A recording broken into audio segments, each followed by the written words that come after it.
Sir दुश्मन आप पर जीरो कर रहा है, प्लीज आप अंदर मोर्चे पे आ जाए सर। साहब, वतन की खातिर अगर जान अजीज कुर्बान हो जाए तो इससे अच्छी और क्या बात हो सकती है।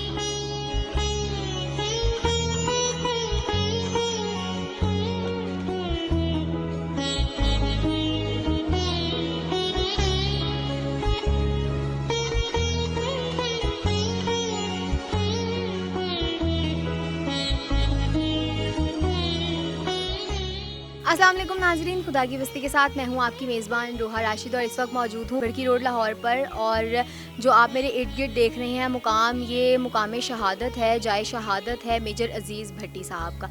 मेजर अज़ीज़ भट्टी साहब उन मिसालों में से, उन चंद मिसालों में से एक हैं जिनको निशान हैदर मिला और उन्होंने अपने मुल्क के दिफा के लिए अपनी जान का नजराना पेश कर दिया। कहा जाता है कि शहीद की जो मौत है वो कौम की हयात है और ये मेजर अज़ीज़ भट्टी साहब को इसीलिए मुहाफ़िज़े लाहौर भी कहा जाता है। मेजर अज़ीज़ भट्टी साहब जो हैं वो 1928 में पैदा हुए, एक लाहौर से बिलोंग करती थी राजपूत फैमिली, उसमें जो है वो पैदा हुए और 1950 में उनको कमीशन किया गया। 1950 में उनको पाकिस्तान आर्मी में, और मैं आपको फर्दर बताती चलूँ कि 1965 की जो जंग थी, जो कि बैटल थी हमारी इंडिया के साथ, उसमें इंडिया के बहुत सारे फ़ौजी थे और हमारे जो मेजर अज़ीज़ भट्टी साहब थे उनके चंद साथी, चंद सिपाही उनके साथ मौजूद थे। और मेजर अज़ीज़ भट्टी साहब ने मुसलसल 5 से 6 दिन बिना किसी रिलीफ के मुसलसल जंग लड़ी और वो सबसे ऊंचे मुकाम पर होते थे सिर्फ ये देखने के लिए कि कब जो है वो जो फ़ौज है हमारी इंडिया की वो कब हमला कर रही है और वो कहाँ से हमला करेगी। 2538 1 राउंड गन फायर।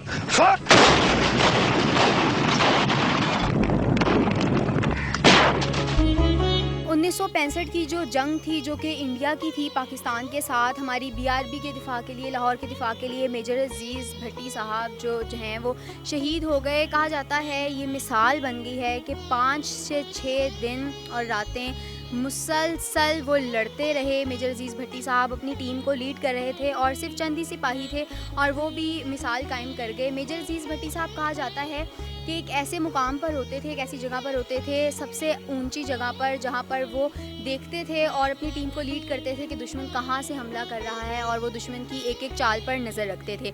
मेजर अज़ीज़ भट्टी साहब जो हैं वो इसी तरह से उनको रिलीफ देने का कहा गया, उनको पीछे से ऑर्डर हुआ कि आप रिलीफ ले लें, लेकिन मेजर अज़ीज़ भट्टी साहब ने एक मिसाल कायम की, एक जुमला कहा कि मैं वापस नहीं जाना चाहता, मैं अपने खून का आखिरी कतरा तक कुर्बान कर दूंगा अपने मुल्क के लिए। सर दुश्मन आप पर जीरो कर रहा है, प्लीज आप अंदर मोर्चे पे आ जाए सर।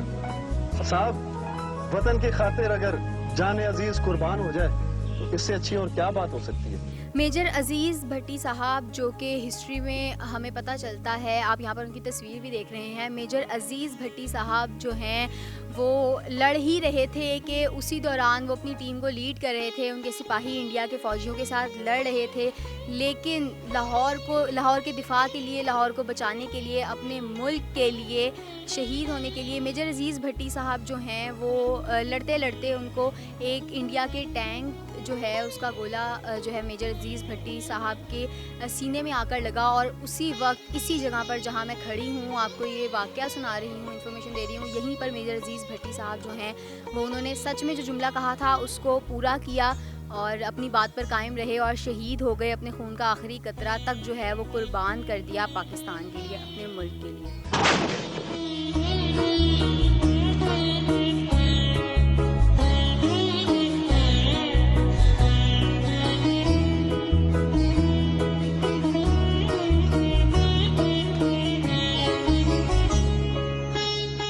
मेजर अज़ीज़ भट्टी साहब जो हैं उन सब के दिलों में बसते हैं, सब पाकिस्तानियों के, पूरी कौम के दिलों में बसते हैं। मेजर अज़ीज़ भट्टी साहब जो हैं उनको निशान हैदर से नवाजा गया। उन्होंने जिस तरह से बहादुरी दिखाई अपनी कौम के दिफा के लिए, पाकिस्तान के दिफा के लिए, जिस तरह से अपना आप, अपनी जान कुर्बान की और अपने पुख्ता ईमान के साथ साथ वो इंडिया की आर्मी से लड़ते रहे और आखिरकार जो है वो BRB को उन्होंने उसका डिफेंस की जो लड़ाई थी वो जीत गए। निशान हैदर तो उनको मिला, उनके साथ साथ उनके 17 जो हैं वो साथी थे, वो भी शहीद हो गए थे। यहाँ पर उनकी लिस्ट के नाम भी लिखे हुए हैं, उनकी कुछ इन्फॉर्मेशन भी यहाँ पर उनके जाए शहादत पर, मुकाम शहादत पर जो है वो नस्ब की गई है। यहाँ पर इनकी जाए शहादत पर आकर आप इस मुकाम की ज़ियारत भी कर सकते हैं और याद कर सकते हैं उन लोगों को जो गुज़रे। जिस पाकिस्तान में आप आज़ादी के साथ रहते हैं, इसके पीछे बहुत ही जिसे कहते हैं वो सीरियस और बहुत ही ऐसी लड़ाई मौजूद है जो हमारे पिछलों ने, हमारी फ़ौज ने लड़ी, हमारे बड़ों ने लड़ी, हमारे बुज़ुर्गों ने लड़ी। तो यहाँ पर आप आएंगे और जब इस जगह को, ऐसी जगहों को आप विज़िट करेंगे तो यकीनन पाकिस्तान के लिए आपकी मोहब्बत और बढ़ेगी। अब अगली वीडियो तक के लिए मुझे इजाज़त दीजिएगा। अल्लाह हाफ़िज़।